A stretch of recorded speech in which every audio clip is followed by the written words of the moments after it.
Pagi anak-anak ibu, selamat berjumpa kembali. Semoga kamu dalam keadaan sehat dan selalu tetap menjaga kesehatan. Hari ini kita lanjutkan materi pelajaran kita tentang kondisi alam negara-negara di dunia. Dan negara terakhir yang kita pelajari hari ini adalah Selandia Baru. Selandia Baru adalah negara yang tidak masuk ke dalam kawasan benua apapun, termasuk benua Australia. Walaupun Selandia Baru letaknya berdekatan dengan Australia. Selandia Baru bersama Fiji dan beberapa negara lainnya itu masuk ke dalam negara Oseania. Negara-negara Oseania adalah negara-negara kepulauan yang berada di samudra. Hari ini tujuan pembelajaran kita adalah bahwa kita akan mendengarkan penjelasan mengenai kondisi astronomis, kemudian kondisi geografis Selandia Baru, dan kondisi bentangan alam negara Selandia Baru. Kita mulai dari melihat bentuk wilayah Selandia Baru. Ini adalah peta Selandia Baru. Kamu perhatikan dari peta ini, bentuk wilayah Selandia Baru adalah kepulauan. Ada 2 pulau besar yang merupakan wilayah Selandia Baru, Pulau Utara dan Pulau Selatan. Jadi posisi kepulauan Selandia Baru ini adalah berdiri secara vertikal, berbeda dengan Indonesia yang horizontal. Dari peta kita bisa melihat bahwa negara Selandia Baru ini dikelilingi oleh perairan. Artinya dia merupakan negara maritim, di mana perairannya lebih luas dibandingkan dengan daratannya. Kita mulai keterangan mengenai kondisi astronomis. Astronomis adalah posisi wilayah suatu negara yang dilihat berdasarkan garis lintang dan garis bujur. Karena Selandia Baru berada di 35 derajat sampai 48 derajat LS dan 167 derajat bujur timur sampai 178 derajat bujur timur, maka secara astronomis Selandia Baru terletak di belahan bumi selatan dan timur. Dilihat dari lintangnya 35 sampai 48 derajat, maka Selandia Baru mengalami iklim sedang.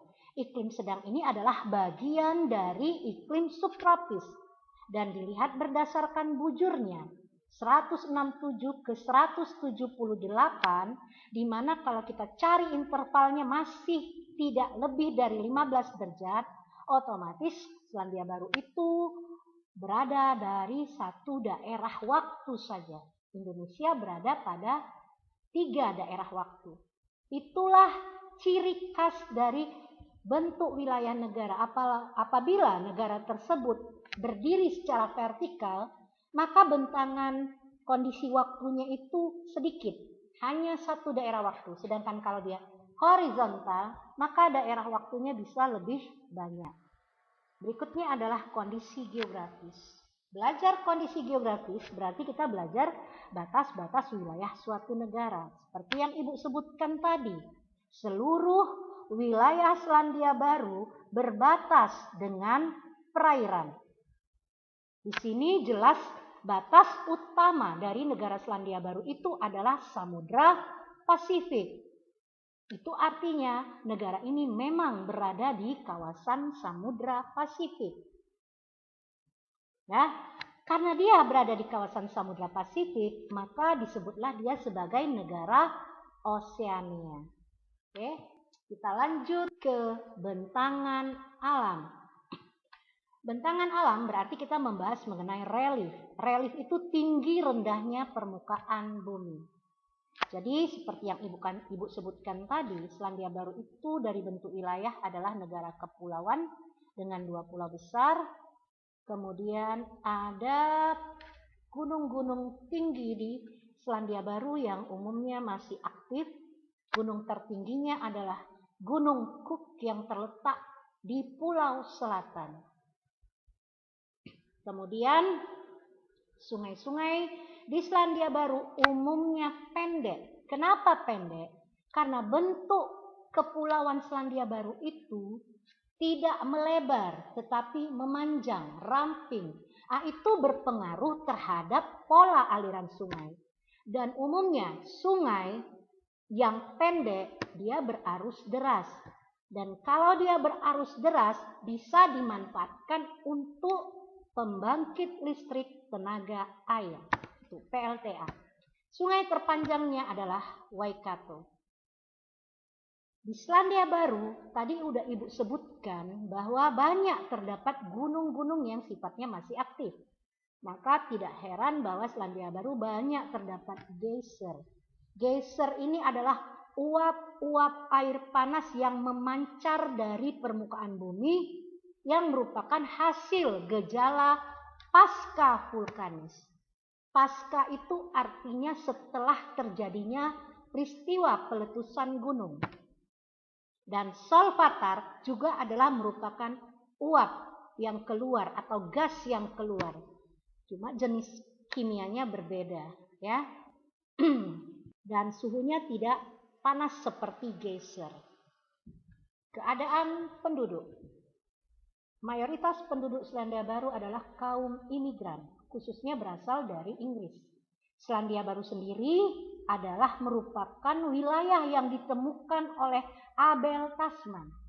Abel Tasman adalah seorang pelaut Belanda yang juga menemukan daratan Australia, tapi karena dia nyampai di Australia Barat yang merupakan daerah gurun pasir, maka pelaut ini dengan rombongannya tidak berminat untuk menetap di Australia dan akhirnya melakukan perjalanan dan akhirnya menemukan kepulauan yang sekarang ini bernama Selandia Baru. Penduduk aslinya adalah suku Maori. Sama ciri khasnya dengan penduduk asli Australia yaitu suku aborigin. Sama juga ciri khasnya dengan penduduk Indonesia tepatnya di Papua. Mereka itu adalah penduduk dengan kulit hitam, artinya ras negroid. Pertumbuhan penduduknya rendah karena masih berada di bawah 1%. Dan dari segi mata pencarian, umumnya negara ini adalah negara industri. Karena kan tadi mayoritas penduduknya kulit putih. Dan orang-orang kulit putih umumnya bekerja di bidang industri dan jasa. Sedangkan suku Maori umumnya bekerja di bagian bidang peternakan dan pertanian. Oke.